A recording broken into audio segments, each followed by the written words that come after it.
Married people of Reddit, what's something you wish unmarried people knew? Yep. I like my husband the most out of all the people I know. Even if I didn't have romantic feelings for him, I'd want to be friends with him because he's the fucking coolest. Like if I never knew him, and tomorrow I met an 80-year-old man with his same personality, I would wanna hang out with that old man. We've been together for more than a decade, and while the butterflies in your stomach feeling comes and goes, there's always a baseline level of like that makes spending time with him worthwhile. My boyfriend and I have been together for 3 years, and we were in the same friend group for 3 years before that. We even went to the same high school, but I always thought he was too cool for me, so I never told him how I felt. After we started dating, I told him that and he laughed because he felt the same way. Yeah, it would have been nicer if we'd started dating earlier, but we had 3 years of parties, vacations, and just hanging out as friends to get to know each other, and that's why I'm thankful to look at him as my best friend first and my significant other second. Yeah, you still need to maintain the things that made you before marriage. My wife and I have very different tastes in a lot of things, and we never pretend to like it for the sake of the other person, but also will not actively discourage those tastes either. I like hardcore and punk music. My wife likes bubblegum pop country.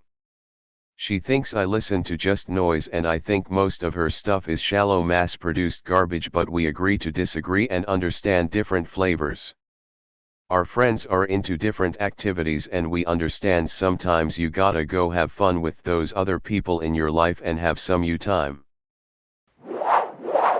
My marriage was stretched the absolute thinnest when we welcomed both our kids. Take a complete life change, add in lack of sleep, hormones, an upended schedule and a million other things, and it will strain even the strongest relationship. Because we were good going into it, we were even better coming out. If you have any kind of cracks in your relationship, bringing a newborn into it will quickly make them chasms.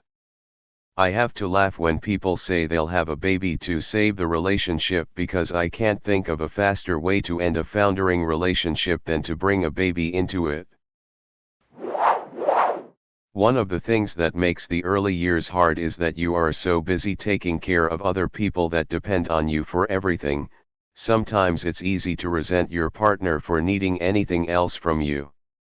In my experience, there is always a little bit of resentment. I've already changed 6 diapers today, why can't she change this one without me asking? I breastfeed/pump, why doesn't he get that? It's exhausting. Why is the baby wearing that? Why doesn't she ever remember socks? It's hard. I really hope that people who think a baby might help a relationship are reading this and learn that babies are never solutions. They are more like cherished burdens. I don't know another way to say that and not sound insensitive to people who desperately want children. Difficult gifts? I don't think it's affected anyone in a negative way *, but can confirm, my parents get praised for selflessly adopting 2 of the kids, and they're just like, we adopted because we wanted to have more kids. It's actually a selfish desire, lol.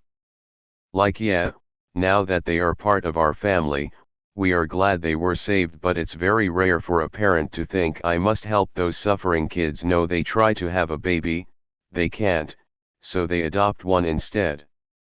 That's the norm, and I don't know how people don't get this. People don't get it, because they would rather not think of the logical conclusions you can draw from there. Adoptees are very often everyone's last option. They weren't born to parents that could handle them, whether that involves being unwanted for a variety of reasons, or simple inability to care for another life.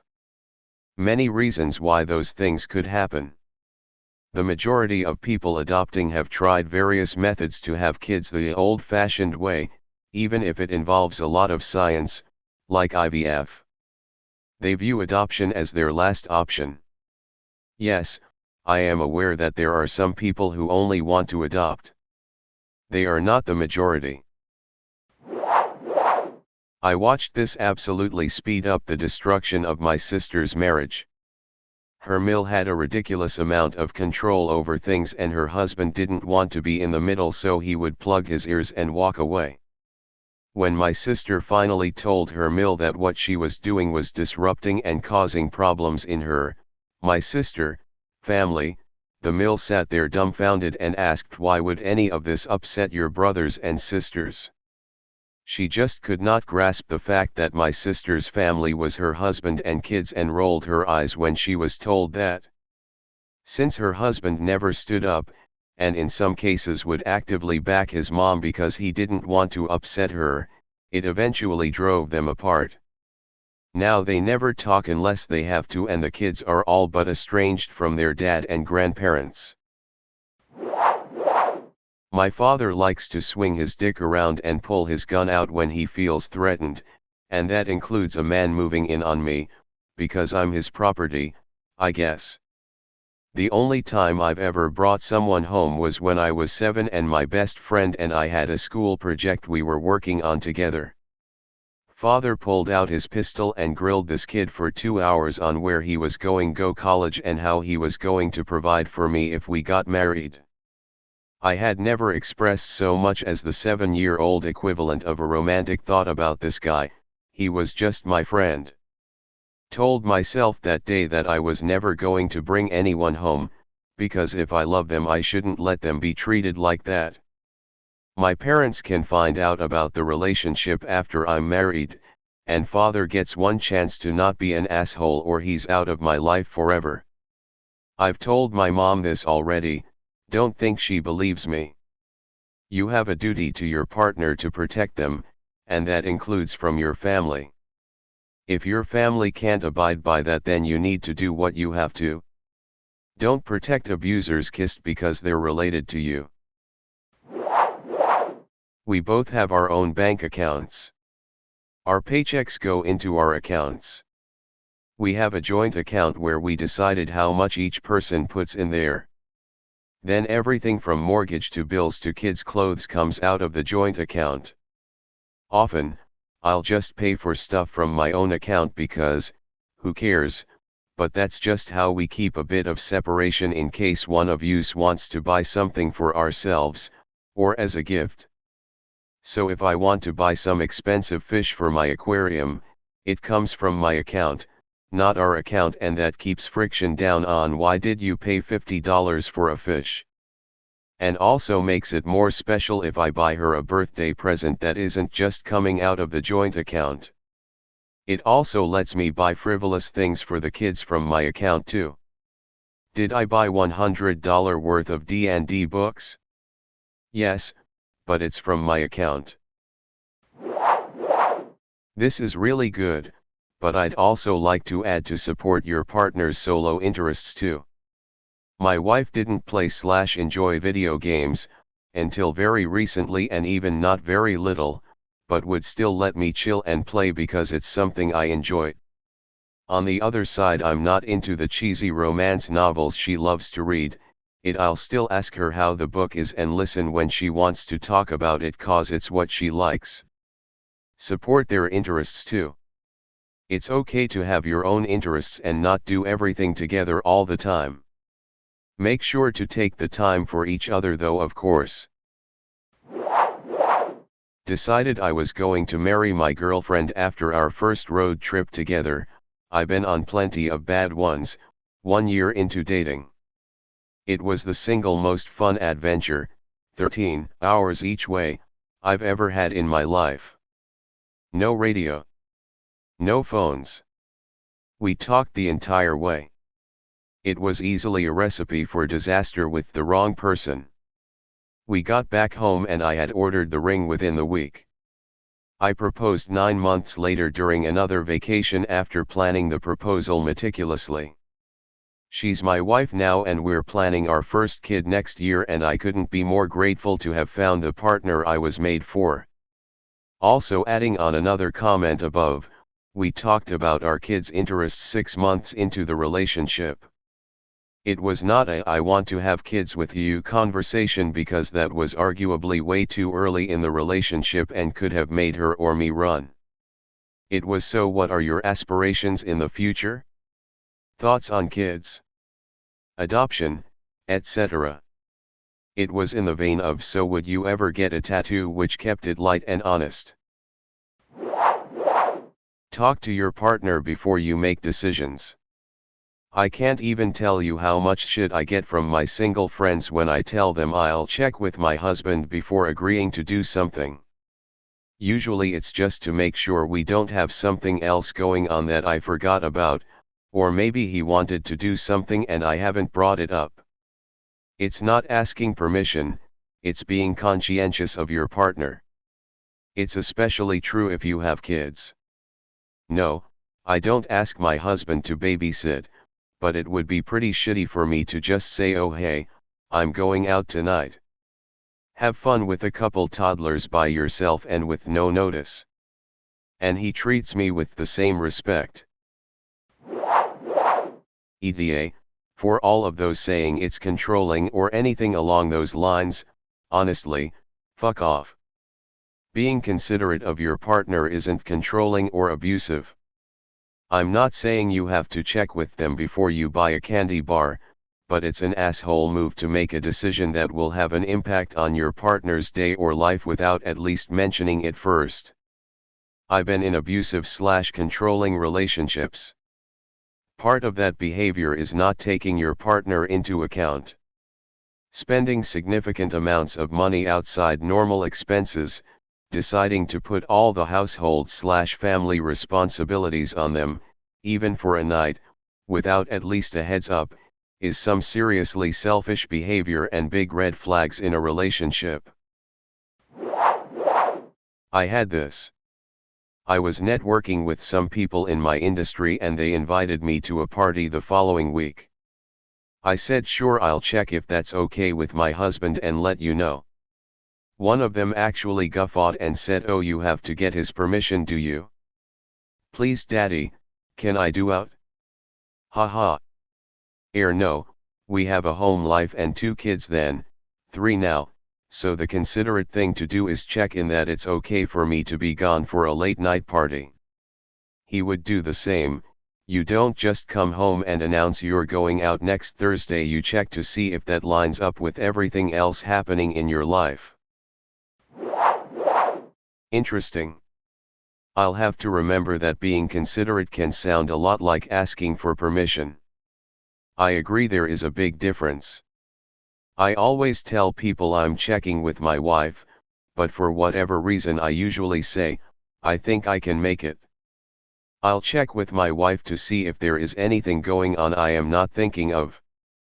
But I mean, I can see how that might also sound like, I make it my wife's responsibility to run our schedules, which is absolutely not true, either.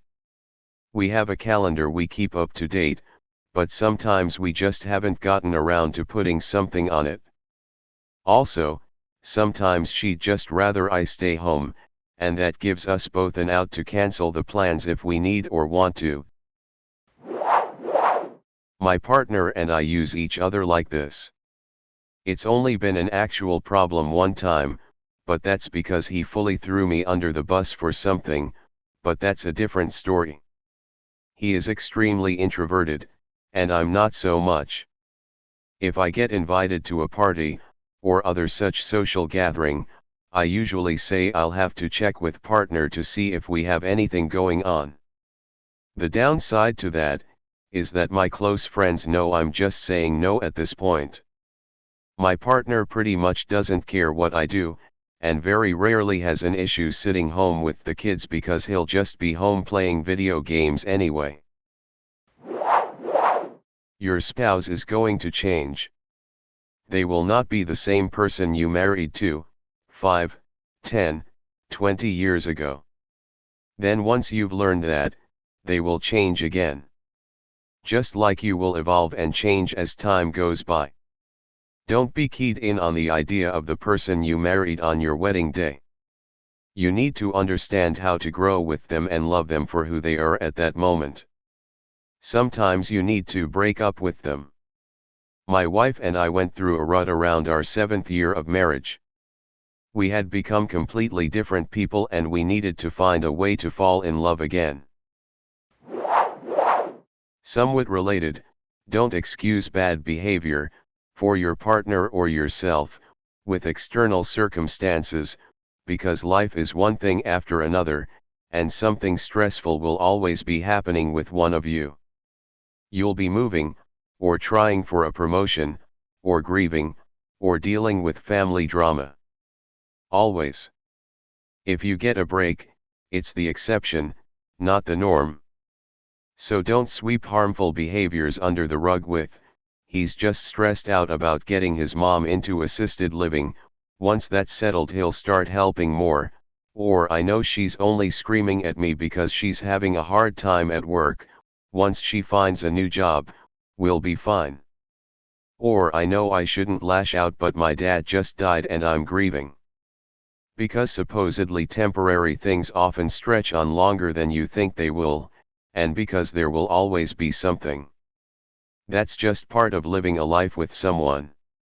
Lots and lots of shit happens, and you should be with someone who has your back no matter what. Which is not to say that everyone will always be on their A game all of the time. Just that there is a minimum threshold that everyone needs to meet regardless of external stresses. This stood out to me. My boyfriend and I definitely squabble. I like that term. We've never had a big blowout. Even if we're mad, we take some time and then sit down together and just discuss each other's point of view. Some people have said to me, if you don't fight, you don't care.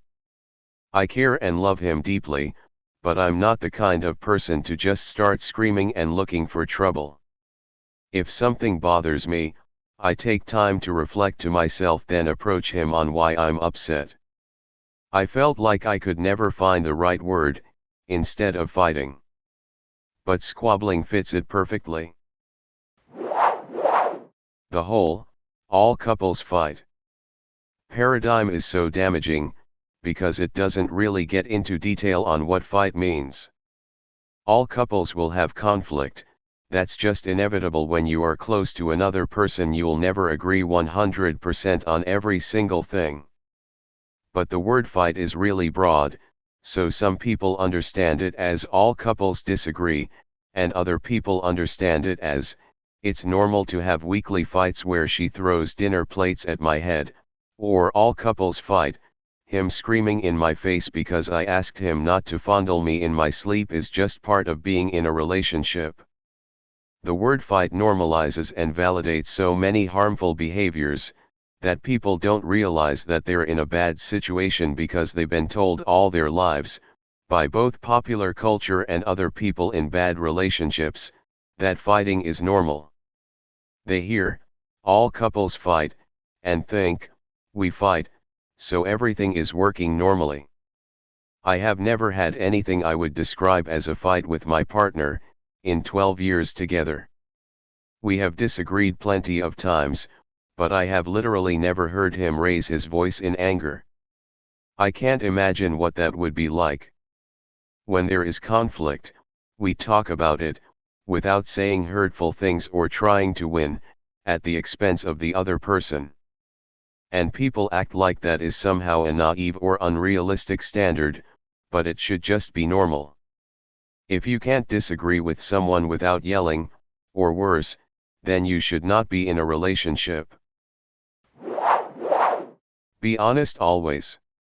Once you break trust, you never really get it back.